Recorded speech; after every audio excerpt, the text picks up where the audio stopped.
a special bulletin. This is a test of the emergency broadcast system. In 5, check for sound. 4, It's showtime. 3, Let's 2, go. 1, launch.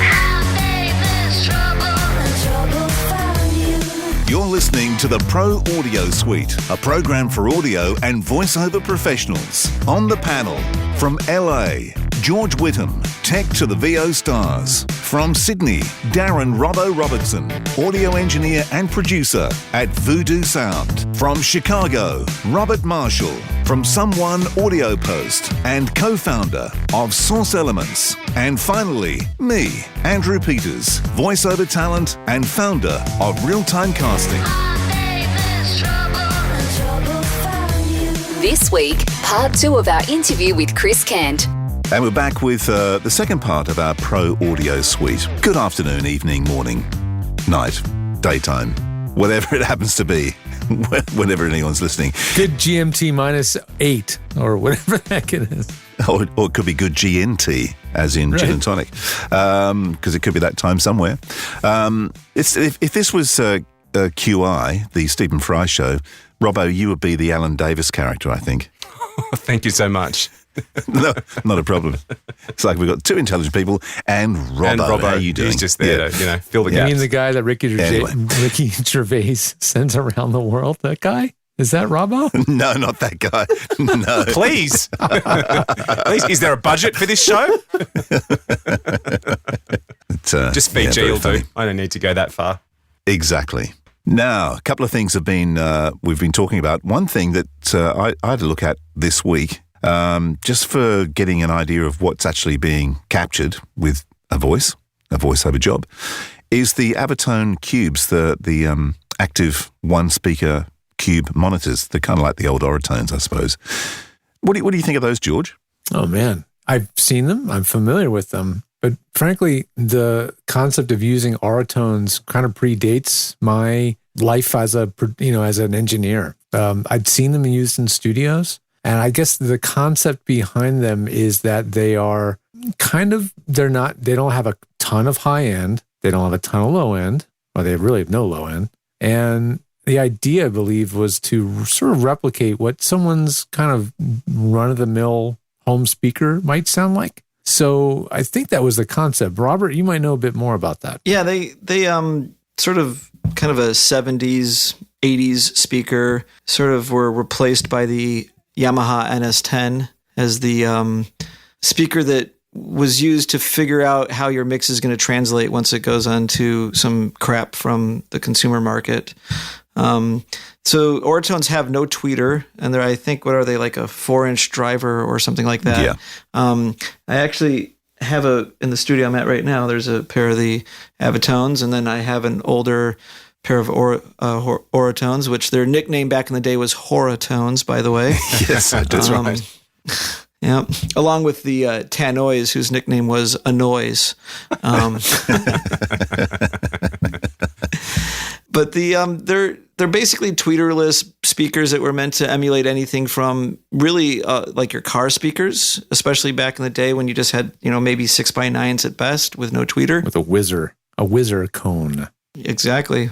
Had the fake tweeter, just and then they were replaced by NS10s. I don't know that do they apply these days? I'm not sure if they apply as much, because things like I think they're more going towards like this. The crappy speaker test is more being pushed towards laptop size speakers, but they could still emulate a speaker similar to maybe what's built into a flat screen TV. Yeah. They might do fairly well at giving you an idea of what that might sound like. I do know a guy that uses them, Simon. He's probably listening to this at SMR in Melbourne. He uses them just to get a good idea of like mouth noises, like without a tweeter. Really? Yeah, he can. Seems odd. Yeah, that's what he. I'm sure that's what he was telling me. But he uses them all the time. In fact, he's got a really unusual pair. They've got two speakers per box. Weird. Oh, that's definitely different than the original, Auratone.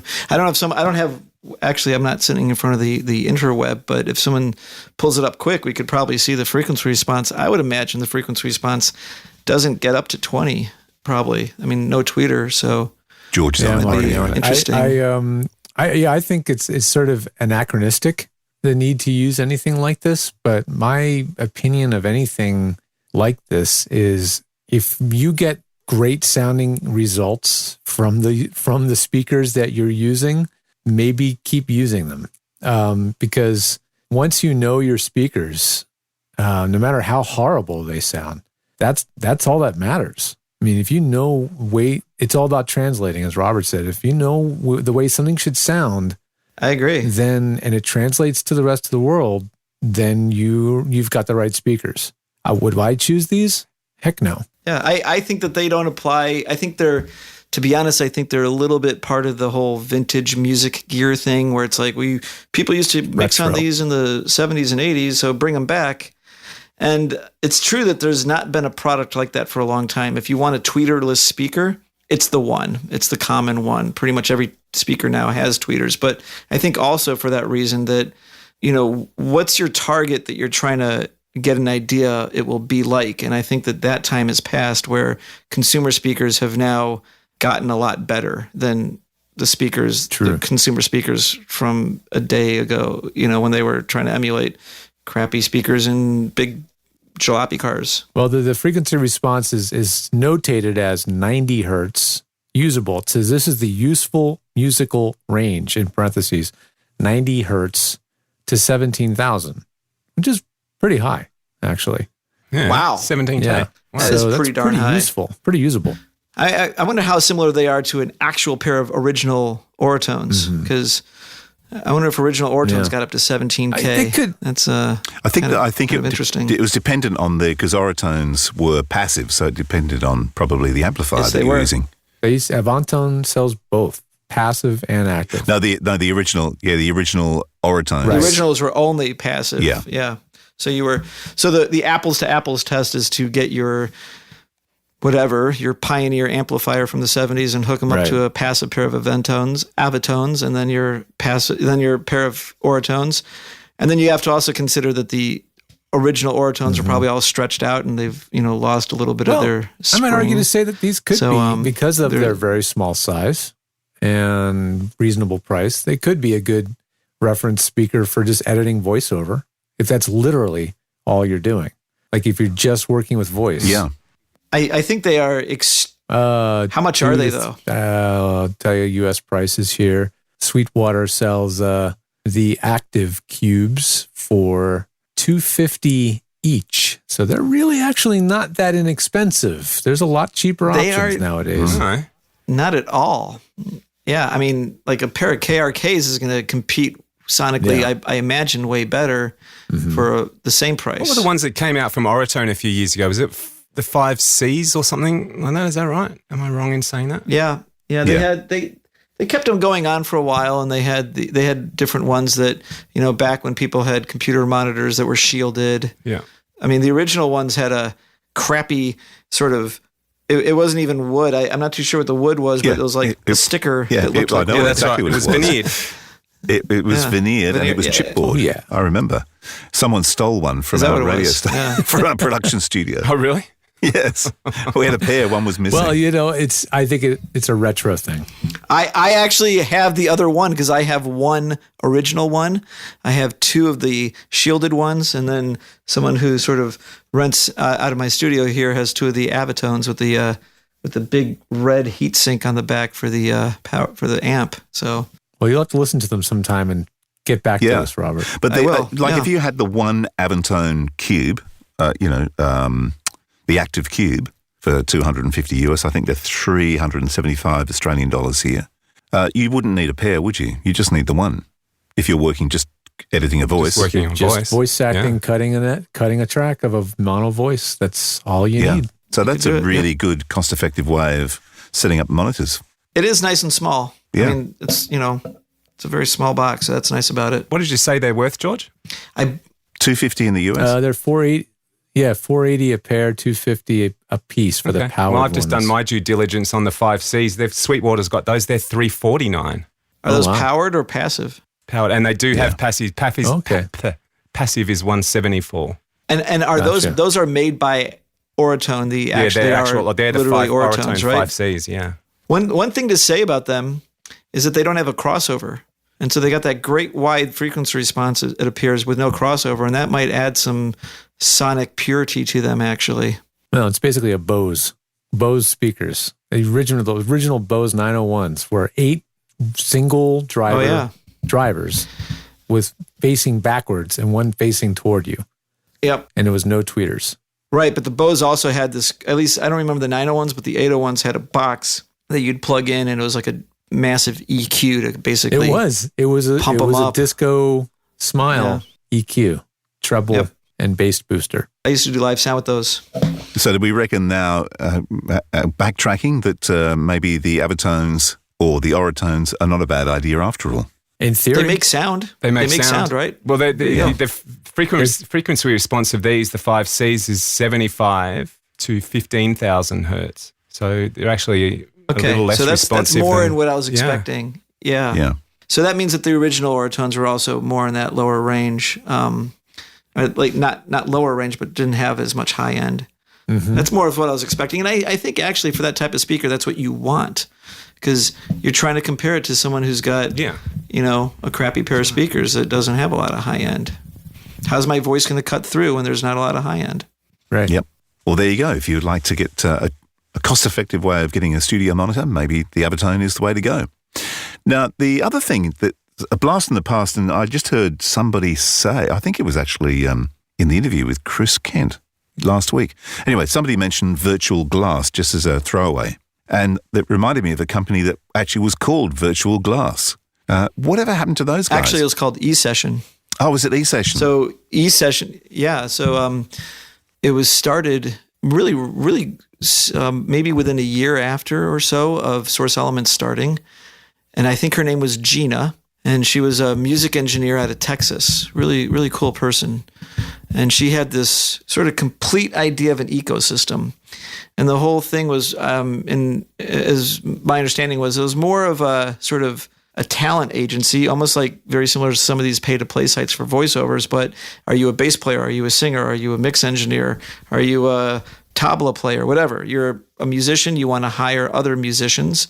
You could go to her site, and she would handle sort of finding the talent, bidding the job, awarding the job, file transfers, making sure that things were paid escrow for, getting paid for doing your session. And one of the things that she added to it was Virtual Glass, which at the time was an Artez plugin. It was kind of funny. We actually discussed some things with her, but it was an Artez plugin that kind of did basically what Source Connect did at the time. I don't know what codec it was using exactly, but probably AAC, I'd assume. That would be a good choice. And had a fun GUI. The GUI was basically the picture of a studio, and you were kind of looking at it through the glass window. So that's where the name came from. And it had a very simple interface. It had a U fader. It had what looked like a board, like an old analog mixing board with 2 faders. And one said you, and the other one said, or me and them, I think, with the 2 faders.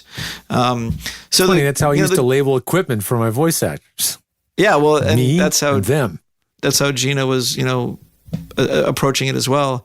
And the GUI kind of was a little bit bulky, like here's a picture of a whole mixing board and glass and even some speakers. It kind of unnecessarily took up some space, but that made it fun.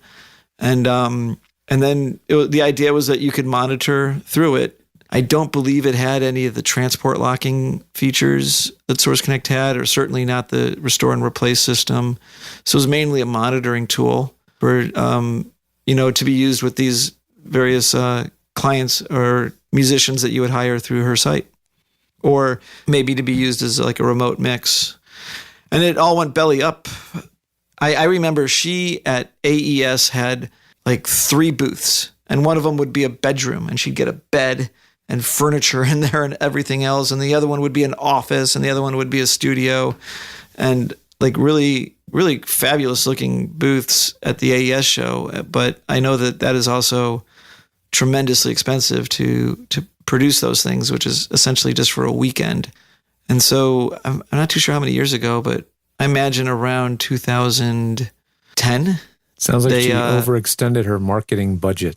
I think so. And I think the other thing was that it was a little bit too scripted. And that's something that I was, when we were working, and we still work at Source Elements, is here's this tool and it has its way of working, but we try not to force everyone too far into our exact workflow. You're going to upload your files here. You're going to transmit your audio this way. It's like, try to be malleable and insert yourself into all these different people's systems, make it flexible, and let them find the workflow that works best for them. So it was a very sort of controlled environment, which may or may not have worked. I'm not sure about that. But then the other thing I think that's always tough with all these pay-to-play systems is once someone finds the talent once, what keeps the client and the talent from just working with each other outside the system? How do you fund your business if that's what's going to happen? But that's what I know about it. Yeah, it's interesting because I remember that coming out, and it was just around the same time that I was aware of Source Connect. I wonder what Gina's up to, because she was a very cool person, very, very tech-oriented. I'm not sure exactly where discography is, but certainly, a history of working with major label records, and I'm sure we've been listening to mixes that she's done, and she's a very cool person. Interesting. This is Harlan Hogan on the Pro Audio Suite, or as we say in South America, this is Harlan Hogan on the Pro Audio Suite. Talking of glass, this is something I've discussed with both Robert and George, is the patio sliding door used on the booth. I saw one video with George, Alison Packard studio that you built in LA, which had an external door, which was a sliding patio door. And I also jumped on the website of your studio, Robert, which is SUM1, SUM1, the number 1, in Chicago. And first thing I looked when I had looked through the gallery was sliding patio doors. So how do you find them? At the hardware store. Super effective. Very yes. good. They are extremely effective. And I've done sliding glass doors in a couple of studios. I've gone crazy. In the studio I'm at right now, I've got a pair of sliding glass doors, which are actually specifically designed for studio purposes. But even with that, to get really a full, like STC 64 out of the whole system, I had to use 2 of them. And they cost a pretty penny, far more than the ones that you find at the hardware store. And when we did someone, just, comparing prices and performance and what really does it take to make something soundproof, we did some experiments and we found that, you can get great bang for your buck out of just the hardware doors, or the doors from a hardware store. Because a lot of what makes these doors soundproof, and a lot of what I realized about the acoustic doors that were official studio doors that I purchased for my studio, were that a big part of it is just making them sort of airtight in a sense.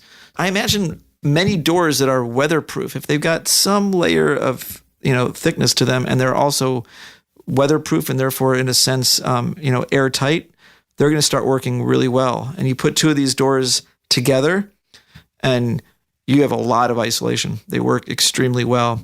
The thing you have to watch out for is the really inexpensive ones. They start to use really thin glass. And so at some point, the door starts to become a drum or a resonant head. And so you got to watch out for that. You got to make sure that they have thick enough glass that they're not going to resonate. Yeah. And then you put 2 of them in a system, and, for $1,000 a door, maybe less, $500 a door even, somewhere in that price range, you're going to get extremely good acoustic isolation from them. Yeah, that's what I told my client that I put those in for. In the end, they weren't high enough spec. I would have, if I did it over again, I would have had one of the windows, at least one layer of glass in one of the doors replaced, reglazed with laminated glass, which is much, much less resonant. Because even with 4 layers of glass between the outside and the inside, they're all the same thickness. None of them are particularly thick.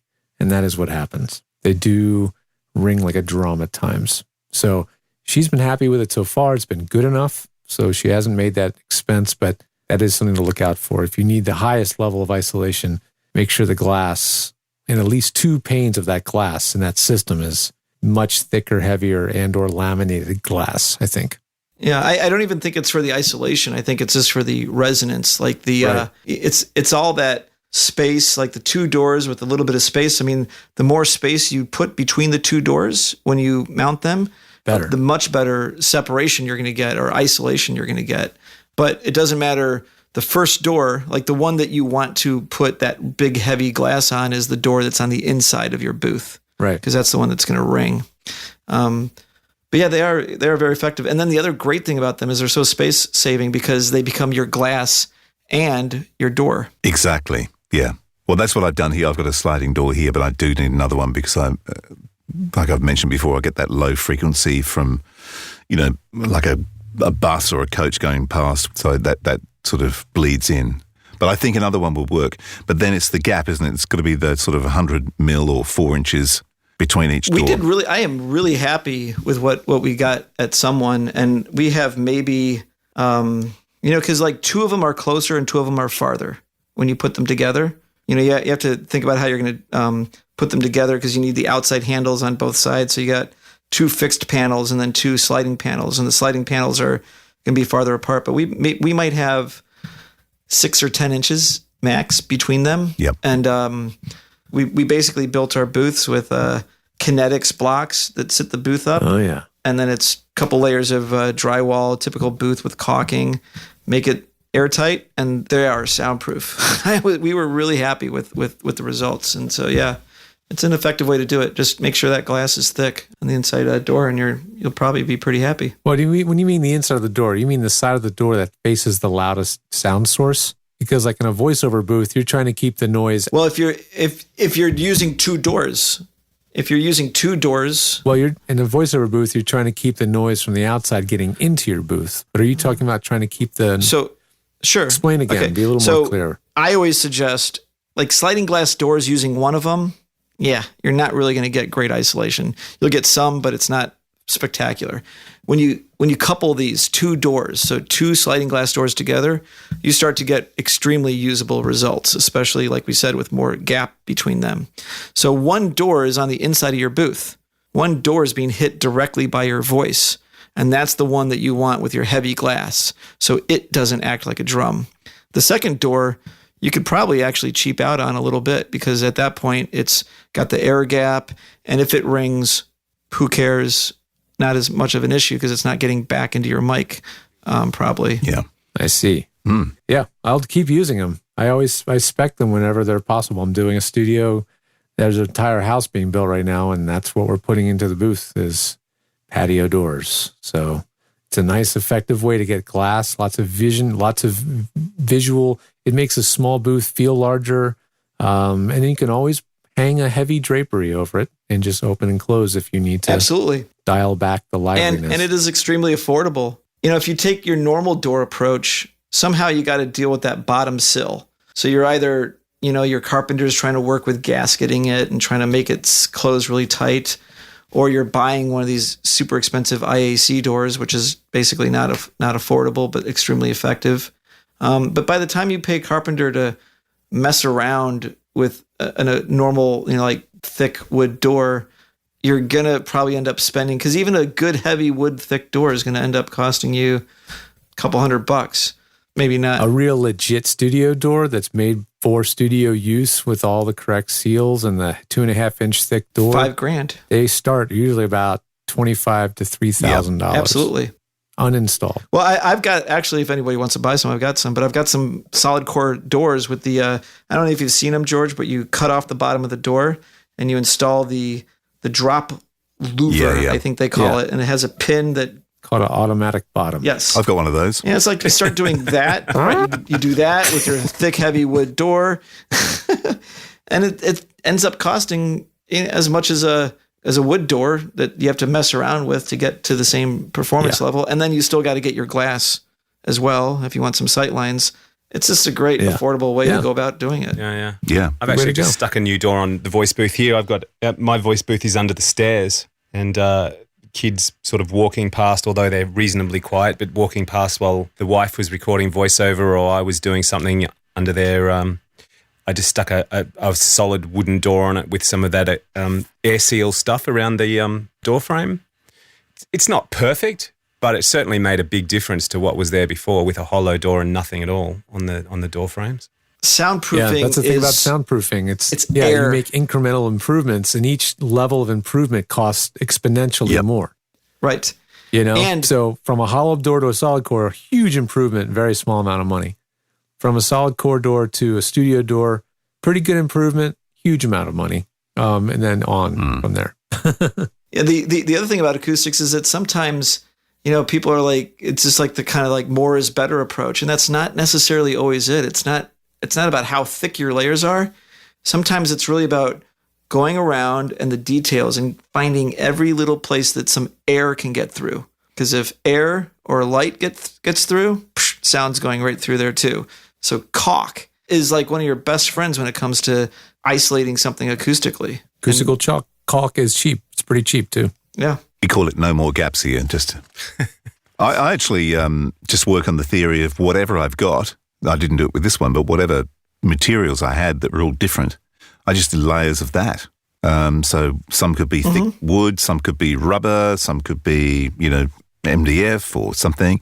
The yellow tongue flooring, which is, I think you have yellow tongue. You call it yellow tongue in the States, I guess. And hard. It's like sheets of flooring with a yellow plastic sort of tongue, and they connect together to make the floor. Slips into the groove of the next sheet, sort of thing. It's like tongue and groove. Yeah, but the tongue's yellow plastic. Yeah. So it's like thick flooring. It's just chipboard, like rock hard chipboard. So I've ended up using that. So you click it all together, you just bog the thing up, stick it all together, make sure there's no air, and then do a couple of layers of that with a gap with some acoustic bats in there. Perfect. Nothing gets in. Exactly. Yeah. Yep. Because it is about like each different material stops at different frequency range. So if you get too many materials that are all the same, you're going to build up, in a sense, like a weak spot in a particular frequency range where that single material is always letting it through. That's why with patio doors or any sort of double glazing, try and get a different thickness of glass on the other door, so they vibrate at a different level, different frequency. And when you're at the hardware store, really look at how that door closes into the jamb. You want that door to go inside the jamb. I don't know if that makes sense, but imagine a U and then a block going into that U. That's the kind of closure you want. So that's what you want to look. And also the bottom track, the door shouldn't just be rolling on top. It should also be sitting in a U. So that's why these patio doors work, because they're weatherproof. They don't let air through. That's where the sound stops. Yeah. Beautiful. Now, there was one thing that happened last week, which people may have heard. There was a gentle hum, which was very soothing. It was like white noise. And it was coming from George's hard drive, which has now been moved. How did you fix that, George? Well, first of all, the fact that I'd even admitted to having a flaw in his room, in my space is a monumental. There's this guy you should talk to. Just ask George or something like that. I think it is. Yeah. Well, I'm breaking one of the rules of setting up a voiceover studio is never ever mount a microphone boom arm to the same surface as your computer, because any and all vibrations from your hard drive or your computer fans or anything can get transmitted into your mic boom and into the mic. And that is exactly what I was doing.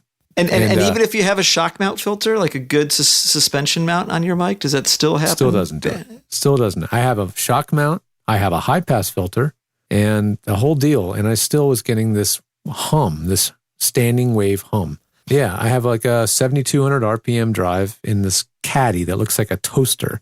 You ever seen those where the drive sticks straight up right out of the top? Yeah, I love those things. You just throw raw drives into them. It's great. Yeah, that's great. Turns hard drives into floppy disks, basically. No, actually, my car can do that. What? I just drive over the hard drive, and now it's...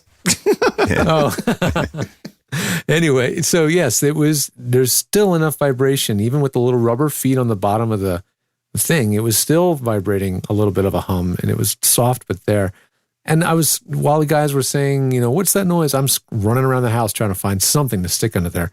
I would have preferred to stick a neoprene mouse pad under there. I couldn't find one, but they're really good at stopping that vibration. So if you have mouse pads around, they're awesome. Throw them underneath anything that has a motor, like a hard drive, spinning hard drive. That works great.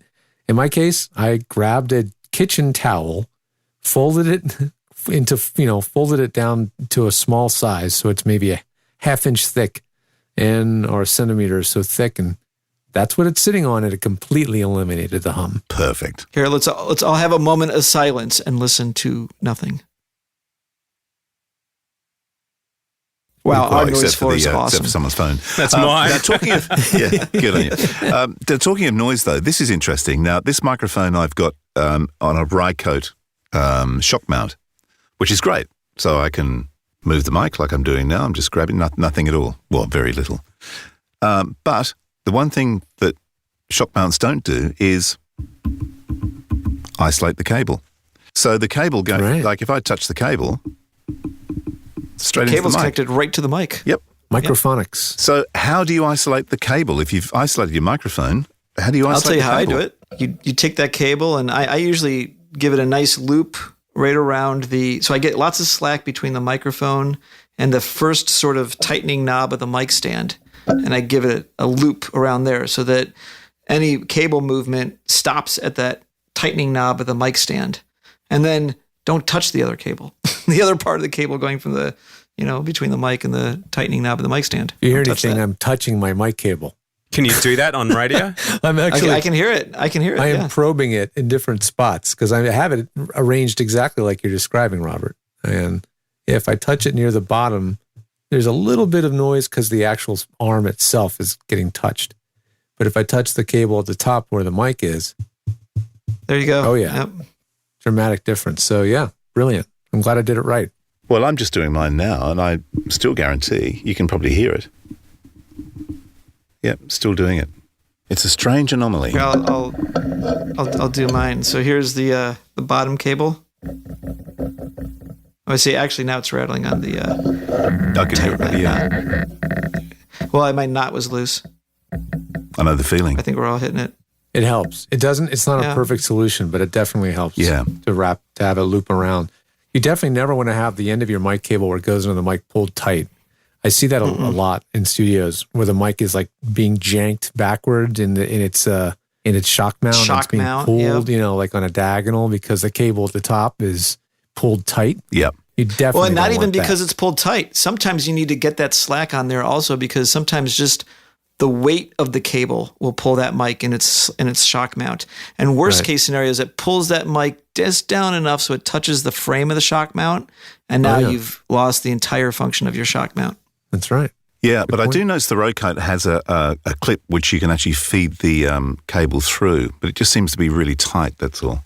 Mm-hmm. Well, all those like the shotgun handle things, they usually have a way to feed the mic inside that sort of blimp that Rycote makes, and cable management is a huge part of noise. I mean, you start to sometimes get the same issues with drums because a good energetic drummer is going to the mic stands will start shaking a little bit. Yeah. And then next thing you know, the mic stand shakes and the mic cable is hitting the mic stand. Yeah. And now the mic stand and the mic cable are all part of the drum kit. You may not want exactly. Yeah. So yeah, mic cable management is definitely very important. Well, there you go. Don't play with your mic cable is the motto there. Now it's time to don't play with it or it'll fall off.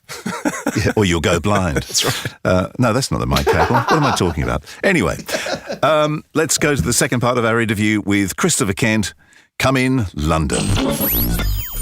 One thing I find interesting, and it seems to be kind of unique to the UK, is a lot of voice studios in the booth, people sit down. Yeah, isn't that interesting? They're all set up like that. And when I first worked in the States, that was the first time I came across the idea of standing up. Yeah. And I don't mind, really. I mean, I know Maurice always used to say to me, well, it makes a difference to the sound, because you're, just the sort of mechanics of the body and, where the sound's going and so on. I don't know why that difference exists, really, except that that's the way I grew up doing it. You walked into a studio and that's how it was. And I found when I was setting this up, because I did think about that quite a lot, as having that by then worked in studios in LA and other places where it was just assumed that you walked into a studio and you stood at the mic. I did wonder about that doing here. We do have the option to do it, and we asked people, but some of the older actors we had in were very, very resistant to it.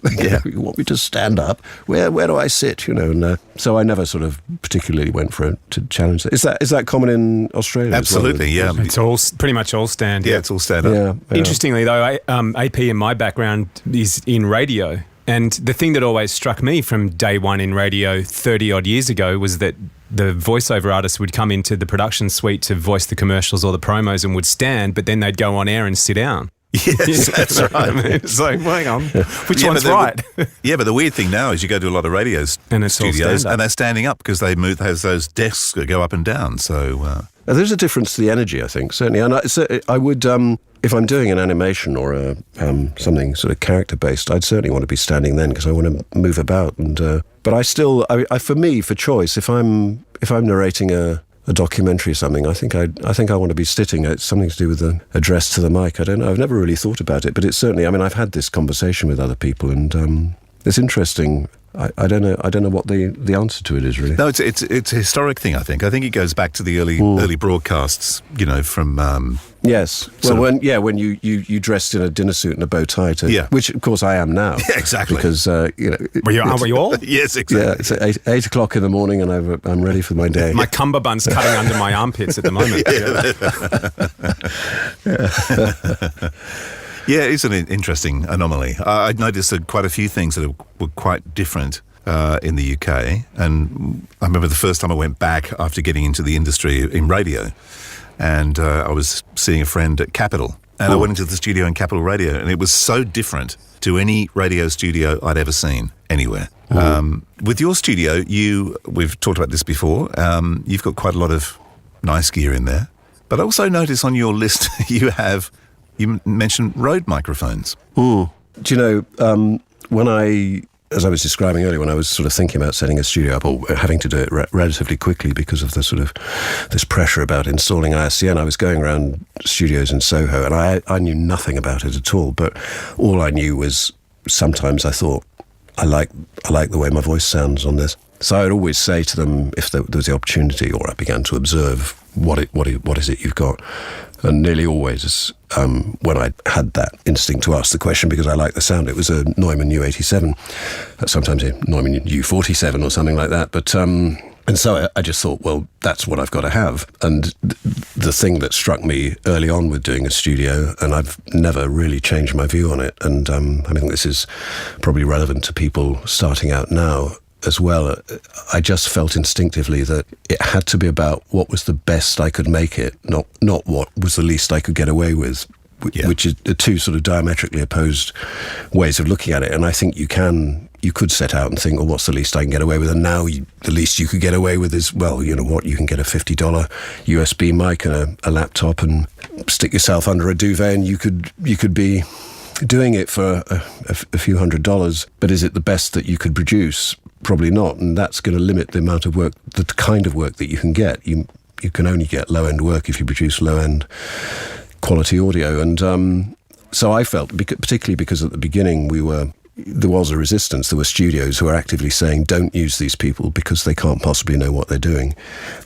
So I felt it just had to be the best sound it could be. So quickly worked out that a Neumann U87 cost, whatever it was, then I think it was about £2,500, so maybe $3,000 or $4,000 new. And so I just kept going around saying, you haven't got one that you don't want anymore, have you? And eventually, after lots of people saying to me, don't be so ridiculous, a particular studio went, well, actually, we're just moving rooms and we've got this one, it needs reconditioning. And so I got it for a few £100 at the time, took it to Sennheiser outside London, and they serviced it, and so that's how I started. But I then thought this was a vulnerable position to be in, to have this marvellous thing that I only had one of. And somebody then said to me, you do know that there's this thing called a Rode that's just been produced. Is this Australian, isn't it? Yeah, it is, yes. Yeah.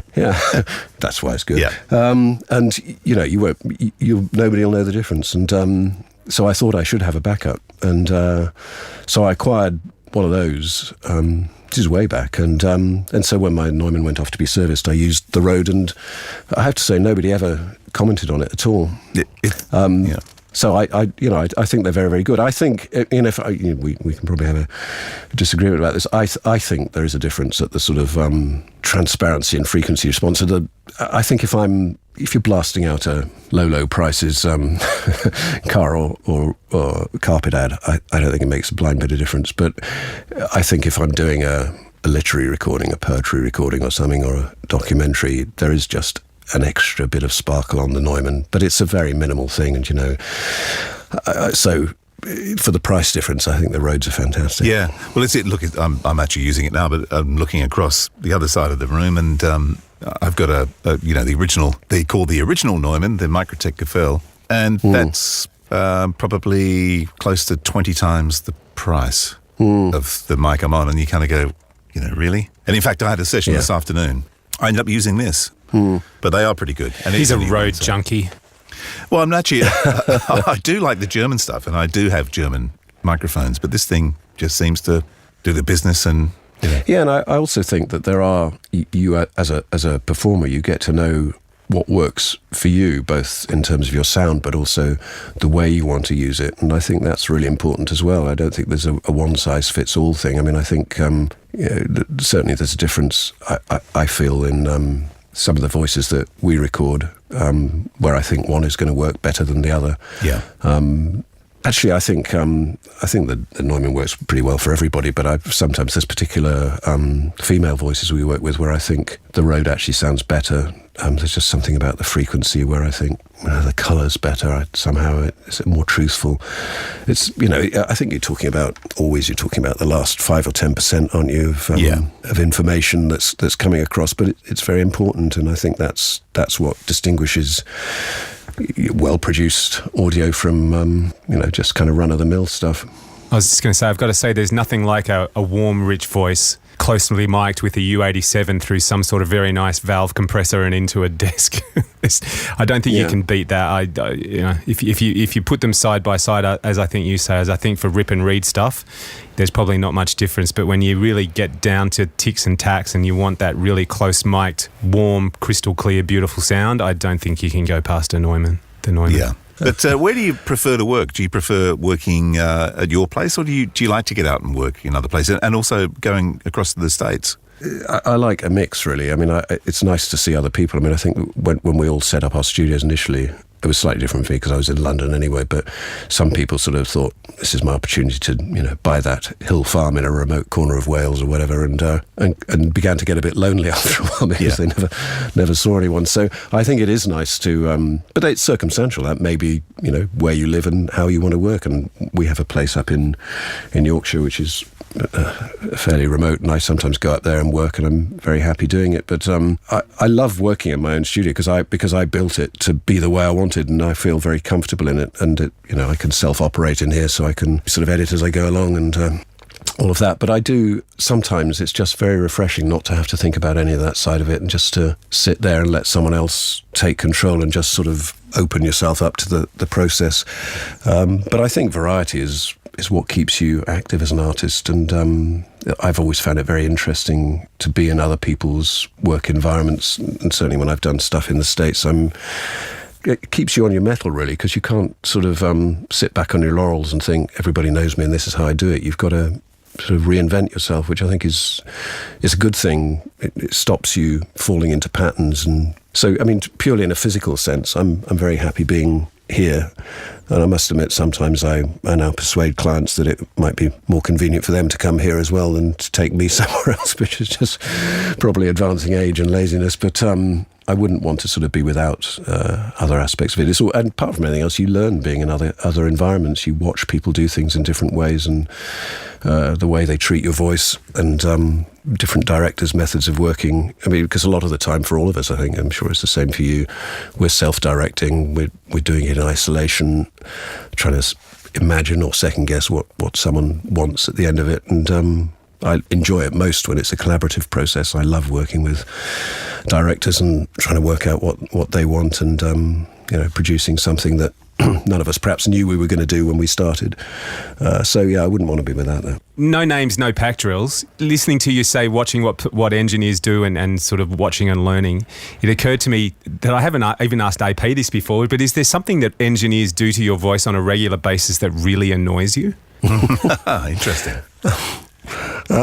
The thing that annoys me, and perhaps annoys not the word, but it intrigues me, sometimes is when people, it's not so much in the studios, when they edit together different takes, which I don't think go together at all. I mean, I know sometimes it's to do with time and so on, but I noticed working in the trailer market that sometimes you go in and people have the script and they have the rough cut of the trailer and everybody knows what it's going to be, and you do your bit, and that's all feels great. You can sort of see what it is, but quite often they don't really know what their campaign's going to be, and so they just give you lists of lines, maybe press quotes and a few inner worlds and there was a man's and all that sort of stuff. And I think a large part of voiceover is storytelling and constructing a narrative arc, even through a sort of short piece of copy.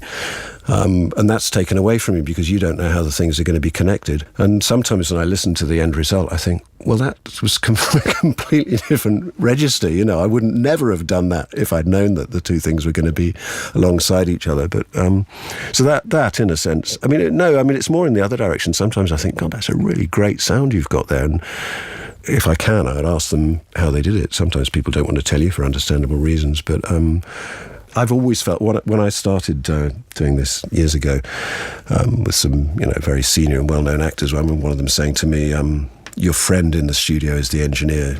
That's the person you connect with, because you might have 15 or 20 people out there having a morning out of their agencies and having something to say, and it can be very confusing because they might all say different things, but the engineer is your friend, and you make sure you remember his or her name, even if you can't remember everyone else's, and develop a rapport with them. And I've always thought I have huge respect for engineers, and I think that's that I'd strongly recommend that to as a mode of action to people starting out going into studios, is make friends with the engineer and respect what they have to say, listen to what they have to say, and make that your source for the session. Bringing them a bottle of red wine's always a good idea too, can I suggest?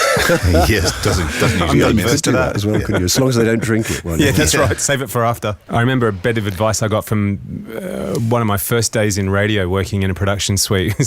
was the guy that I was working for, a guy called Peter Kakura, who'd been around forever. He's well and truly retired now. We were talking about, keeping the voiceover talent calm in the booth and all that sort of stuff. And he said, a good roll of the eyes will tell 1,000 stories. So Oh, it's so true, isn't it? Yeah. Well, I've got two stories about that. One is doing a campaign for Uncle Ben's Rice, and sometimes the spots were, had quite a lot of copy in them, and little recipes or things, and sometimes they were just the tagline was Uncle Ben's, perfect every time, like that. And you'd think, I dread it when people say it's only five words, because you think, 5 pages, and you go through it. 5 words, everybody's got an opinion, haven't they, about each one of them. And it was one of those sessions with a room full of people, and so I sat down and went, and they went, okay, here we go, let's take one. And I went, Uncle Ben's, perfect every time, like that. And they went, that sounds great, really good, thank you, yeah. We're just going to talk about it. And the talkback went off, and, you can see all these mouths moving, and they come back and say, no, we really like that, we really liked it. But I think the thing what we're trying to get in this campaign is that it can't ever go wrong. That people are, very hung up about cooking rice, and so we want to get across to them that, it's foolproof. So could you lean on the word perfect? Yeah, of course, yes. So right, take 2. Uncle Ben's, perfect every time. Yeah, that's really good. Yeah, thank you. Yeah, we didn't talk about it, and off they went. And the same thing. They came back, and they said the thing is, it sounds really good. It's really good, but the thing is, the point is, it can never go wrong. It can never go wrong. People are hung up about rice. They really are. They think, I've done it right once, and then it'll stick the next time. So could you lean on the word every? So yes, I'm going to do that. So take 3 or 33 or wherever we were by then. Uncle Ben's perfect every time. Yeah, that seemed to get it. Yeah, I thought, we'll just talk about it, and and they did it with every word, So, and by the end of it, you're trying to stress every word in a 5-word sentence, So they're perfect every time, and then they all go away and they come back and they go, I quite like the first one. But all the time that this is happening, this is why I'm thinking about it, because it was what Robbo said. The guy, God, I can't remember his name, great old engineer at Silk Sound or somewhere, he was looking at me with this kind of compassion, with his eyes going, just bear with it, just bear with it. They'll get there, and then they'll get there. And I think otherwise I would have completely folded. But the other one was, I was sitting with a very well-known actor whose name I won't repeat in case people know him, but he had also had a reputation of being a bit bad-tempered in the booth. He's still doing it now. Mr. Baker. I couldn't possibly comment. I think you just did. And all I knew was that he'd been Doctor Who. And he was very nice to me, but it was that thing. We were sitting side by side, and they were looking through the glass, and there was everybody there because he was famous. I suppose they wanted to be in the room with him, and 10 or 15 people out there, and they kept turning the talkback off and talking between themselves, and I could tell this was irritating him, and he was sort of starting to huff and puff a bit. And then eventually he said, and I didn't know if the mics were live or not, but he was looking straight ahead as we were side by side, but he said sort of to me for their benefit, "What's the difference between a voiceover and a toilet seat?" And I went, and I didn't, young actor, I didn't want to sort of offend him. I went, well, I don't know. And he went, "A toilet seat only looks at one arsehole at a time." Jesus. And they didn't bat an eyelid, so obviously they didn't. It wasn't the mics weren't live, but it's sometimes been a useful thought. And I've been sitting there with this process going on. The toilet seat. I love it. I love to use that one. Yes, Tom Baker is notorious. There's the famous off-take of him having an absolute hissy fit doing a furniture commercial, which went viral some time ago. Just a quick one while we're on this bent. What's the longest you've ever spent in the booth to do one script? Well, obviously they've been long sessions because they were long scripts sometimes, but there have been sessions that have gone on for 2 hours over a short commercial, just for exactly those reasons, really. But I think it's just sort of inhumane. I don't think you know that thing that comes up at the end of films that's saying no animals were inhumanely treated during the making of this. Yeah. Because I don't think you can. I don't think the human brain or equipment can deal with saying things over and over and over again without it becoming completely meaningless. It does. That's exactly what happens. Yeah. And sometimes when that has happened, I've just said, look, can we just have a break and go out and sort of clear our heads a bit, because it's impossible to do, really. And sometimes you get people who constantly want to rewriting and so on, which is fine. Sometimes other information comes in, and you get those things. Do you find that with kind of remote sessions quite a lot, where you think you're dealing with the people who are making the decision, and they go, "Okay, can you just hold tight? We just need to call the client or something." And and then you hear this conversation of them going, "Oh, right. Oh, really? Oh, okay." And then they come back and tell you something completely different. It wasn't. Guess what? I had one of those today. And you'd think, it's. I suppose the point is we're doing this process every day, so we kind of know what order you should make your mind up about things in. But other people, it perhaps isn't so obvious. So I think sometimes clients don't understand what they're being asked when they're being asked to sign off a script, or they think it's like word processing that they can change it afterwards. And so they then say, "Oh no, I didn't know it's going to be that quick." And you say, "Well, but that's because of the number of words you put in. That's not a choice that we're making. That's an outcome of the choice you've already made." Yeah. But I mean, there was one of my favourite instances of that was going back a few years, but it was an ISDN session, and you have a picture of how many people there are on the other side of the virtual glass, but you don't really know. And this was a producer who'd said to me they'd got this advertising idea. It was for a clothing sort of discount designer clothing outlet called the Yorkshire Outlet. And they wanted to do it in the style of, they'd written this piece quite nice in the style of, you remember Ian Drury and Hit Me With Your Rhythm Stick? So it was like clothes and ties and da-da-da, visit the Yorkshire Outlet, like that. And they'd asked me if I could kind of sound like him, and I played around with it, and I said, well, I think I probably can, yeah. And so we did this session, and it was one of those long ones. There were a number of scripts, a number of variations on this, and it was the producer who I knew and the agency, and somewhere in the back of the room had been introduced the client who never said anything. And we went through all these great pile of scripts, honing the reader, visit the Yorkshire Outlet, and da-da-da, da-da. And just about to sign off it, on it, and they went, "Oh, it's all been very good, thank you." And this voice piped in and said, "May I say something?" Anyone who's this is the part of the world I come from, but Yorkshire, which is a very proud part of the UK, yes. They call it God's own country. They have a very particular view of the world, which mostly revolves around the fact that they're always right and everyone else is wrong. But there's a variation on that, which is the posh Yorkshire person who thinks they're a cut above, and they usually come from somewhere like Harrogate, and they talk in this slightly sort of very precise way. And this woman piped up and she said, "May I say something, please?" And they all went, "Oh yeah, of course, yeah, absolutely." And she said, "May I just say, he's doing it with a Cockney accent like this," which of course, Cockney accent being the London voice, which Ian Drury had. And there was this kind of stunned silence, because the whole campaign was based around the fact that it was supposed to sound like Ian Drury. And they went, "Well, yeah, but that's because it's Ian Drury." And she went, "Yes." And they said, "But the thing is, Ian Drury was a Cockney." And she went, "He may very well have been, but we are a Yorkshire company," like that. And there was this kind of sense of, legs being chopped off at the knee and everybody kind of falling over going, "We've been talking about this for weeks, and we've been in the studio for 2 hours with this guy, who hired to sound like this person." So I said, "Well, what would you like me to do? Do you want me to sound like Ian Drury with a Yorkshire accent?" So that's what we did, Is that right? Yeah. That would have been very funny. Yeah, visit the Yorkshire outlet. It ended up like that. Fantastic. Completely pointless. Yeah. I had a very strange one happen to me some years ago where I called from a friend of mine who's an engineer. He said, "Do you do a Swedish accent?" I went, "What?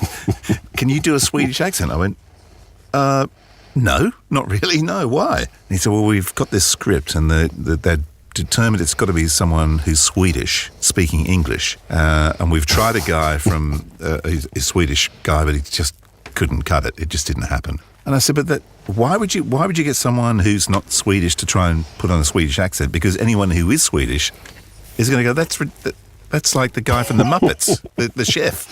It's ridiculous." So he said, "Well, what do you think?" And I said, "Look, I'll tell you what, send me the script. I'll just record something, send it back. You can play it to them and then see what they think." So we ended up making up this generic kind of sort of pseudo-European, Swedish, Italian, whatever accent. Because I said to them, "Look, it doesn't matter who listens. No one's going to be offended because no one knows where the hell this guy's from." So, and they went with it. You see, it's probably invented a part of the world that this person came from. Did. And as you say, nobody can tell you you're wrong because you're the only person who knows. Yeah, exactly. Yeah, absolutely. Now, I know you've got to rush, so one final question. How do you see this industry, whether in the UK, US, here, looking in the next 5 or 10 years? What do you think will be the biggest change?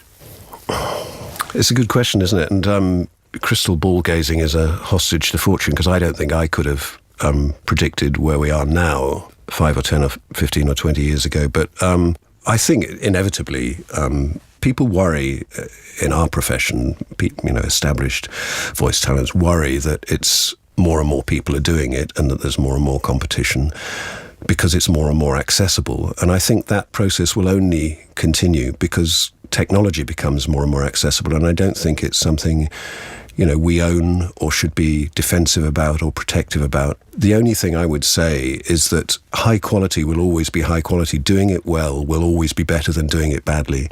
And if you want to continue to make a living in the business, you must try and do it as well as you can and offer the best possible product you can to your client. Because I think that there will always be downward pressure on prices, and we all encounter this. I mean, the days of I remember when I first went with my agent going to a drink stew and people telling me that they'd earned 20 and 30 and 40 grand for, campaigns. Those jobs, if they exist, are few and far between now. So you're ploughing a different furrow, and you have to accept that there is a certain area of the business that's going to be cheap. I mean, if I'm recommending to a client what music they want on their piece, I have to say to them, if you're going to play it in a movie theatre, you've got to spend money on it, and you might want to hire a symphony orchestra or something. If it's going in a lift, don't hire a symphony orchestra. What's the point? It doesn't matter, because in that application, it's a secondary part of what's going on, and you may as well just use the cheapest piece of library music you can. what that, I think, tells us as voice talents is that don't be the person in the lift, because you'll never make very much out of it. If it's just something you do for pin money, then having a $35 USB mic and the cheapest laptop in your back bedroom is probably enough, but that's the market you'll be operating in. And I think there will be more and more of that. I think that's where the growth will be, because there will be lots of applications where it doesn't matter that much. But the way to look is to find what difference you can make. I think a human voice communicating truthful, emotionally charged information, which, it's easy to say when you're looking at a piece of beautiful poetry, less so when you're looking at a piece of advertising copy, but the same rules apply. That's the skill we have to hone. That's what we have to market. And I think that's where the difference will be made. And as business becomes democratized, it's possible for anybody now to be a photographer to an extent that everybody's got a camera on their phone, but we're not all going to be David Bailey. Everybody can be a voice talent. But if you're wanting to make a living at it, be the best one you can be, hone your craft, go to classes, understand the mechanics of what you're doing, understand the equipment you're using, and make the biggest difference you can to your clients. So I think the business will only continue to grow, and I think that recording technology will become more portable. You'll always have to do it somewhere quiet. I mean, that's never going to change. And it's always going to be the most exposed part of the finished product, so you won't be able to get away with recording it in an airport or a farmyard or wherever, unless it really doesn't matter. But that I think that would be, if I have a prediction, that's what it would be, that recording technology will become more and more portable, but that the high end will always be the place where you can make the best living, but that you must get better and better and better at it. That would be what I would predict. I must actually go and see Maurice Tobias. Well, if she's listening, hi, Maurice. Yeah, definitely. But it's. I think interesting enough, I was talking to one of my kids who's sort of on training to be a musician, and she plays the flute, and it's a very competitive instrument. There's lots of very good players, and I said the same thing to her that Maurice said to me years ago, which is that that in a competitive marketplace, there are always 50 or 100 people who can do what you can do, but there's only one person who can do it the way you do it. And what you therefore have to do is be the best you that you can be, and understanding yourself and your voice. I think in our case, what is your voice print? What do you leave behind after you've gone out of the room? That's the unique thing you have, and that's the thing you have to try and get the best understanding of that you can. And that's why I think ultimately people will pay so much for a celebrity voice, for, famous film stars to do voiceovers where nobody can see them and nobody probably knows, is that they bring a point of view, they bring themselves to the table. And I think it's harder when you're not terribly famous, but you do have to do the same thing, really. You have to bring your unique perspective, your point of view. And that's what's compelling to listen to. So try and be the best you that you can be, I think. Yeah, and also the fact is we don't have to be famous. Our voices have to be. Yeah. Well, there you go. That's a strange anomaly in the UK. Christopher Kent, thank you. Standing up or sitting down, like in America and here we tend to stand up when we do voiceovers. Having said that, I'm sitting down right now.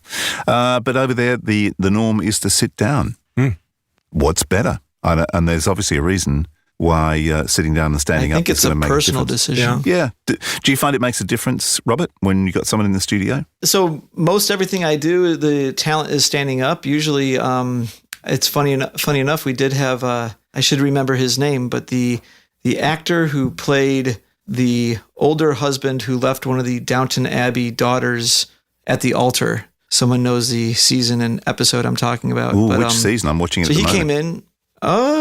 One or two. Oh, I know the guy. Yes, I know the guy. He's also in Toast of London. Yeah, the smiling chap, tall chap. Yeah. Mm-hmm. Yeah, I know him. Yeah, so he was in some plays. He was playing, actually, Prince Charles in a series of plays here at the Steppenwolf Theater, I believe, in Chicago here. And so he was using our studio as a remote studio for something TV, like a TV show or a TV product. I can't remember exactly, in England. And so he wanted to sit down. And I was like, okay. Sure, here you go. And we set him up with a chair in there. But most artists, voiceover talent that we work with, they're usually standing up. I always thought that was better because I certainly learned when you are singing, and for breath control and diaphragm, and certainly with, a good voiceover talent, they're very aware of their breath control. Standing up doesn't crush the diaphragm in the same way, and you have theoretically a better performance, better projection. Beyond that, I know of no other technical reason why one matters than the other, except that I believe that people can usually seem to be able to be quieter standing up than in a chair, unless you have a chair that's all sorted and doesn't have any little creaks and whatnot. Yeah, the studios here in LA, and I haven't been in that many, but the ones I have been in here in LA that have a chair, the chair is usually a very heavy deck chair or something made out of iron or steel that doesn't move, doesn't pivot, doesn't raise up and down. Just a very heavy, heavy-duty chair. Do not want that chair to make noise. No wooden chairs creaking. Yes, exactly. Nothing that can creak or whatever. But yeah, I think Robert pretty much said it all. But there's also a lot of it has to do with, from the voice actor's perspective, their comfort. If you're doing an audiobook for 6 to 8 hours a day, no, you're not probably going to stand. If you're doing a spot for Spike TV and you're doing a youthful high energy read, you're probably going to stand. Doesn't mean you don't have to stand to get that sound, but it's a heck of a lot easier. And so I think a lot of it has to do with energy level is a big part of it. I used to think that way too, but see, then in that interview, we were talking about how in the UK, sitting down is absolutely the norm. You walk into a studio, no matter what you're doing, and you expect to be sitting down to do your voiceover. So it's interesting how, I guess it's what we're all used to, because I thought exactly the same as you guys. I was completely on board with that. And then in that interview, it changed my mind. Well, it didn't change my mind, but made me think completely about how we do it. One thing I notice about the talent that I record is when they're in the studio. So I only know U.S. talent, and I don't know if this is or isn't a U.S., UK, European, Australian thing, but a lot of talent are very animated with their hands, and they use their hands as a way of sort of creating the emotion and the energy. So their hands are all over the place. And in fact, it's often a problem that they come in with the wrong shirt. You get the wrong shirt that's kind of crinkly and noisy, and you're moving around too much, and it's like you're fighting that. But and I think that's a little bit harder maybe when you're sitting down to get that body energy into it, because the whole point of sitting down is to spend less energy. Well, that's a good thing if you're a Brit, because we don't like to be perceived to be too animated. That's awfully American. Sure. Yes. I think that's true too. Yeah, I think it is. I think that's the thing. Like as voice acting in England, or for broadcasts especially, it's about being composed and chill. Yeah. And in America, we fly off the freaking handle and we do pickup truck commercials and we act like nuts. Yeah. You know, so there's a cultural just difference, taste. Yeah. I'm wondering if the guy at the soccer games who goes, goal, I wonder if he's sitting down or standing up. Sitting down. Probably sitting. Or lying down when he falls off his chair. Yeah. When he runs out of air. Yeah, that guy. Well, it's so interesting because of the different styles, because as much as, English style might be a little bit more subdued and I'm sitting down, I don't need to be animated. And then the US style tends to be a little bit more salesy and energetic. And then you do the Hispanic market stuff. And sometimes I'm like, really? That's what you want? And it seems so announcery and so over the top and overly energetic. And it's just, culturally different styles. I mean, how does it go in Australia, actually, as far as your typical announcer? What's your cliche for an Australian announcer? Well, there you go. Robbo, you can probably answer that. What do you reckon? Okay. Yeah, I'd say mostly sit, definitely.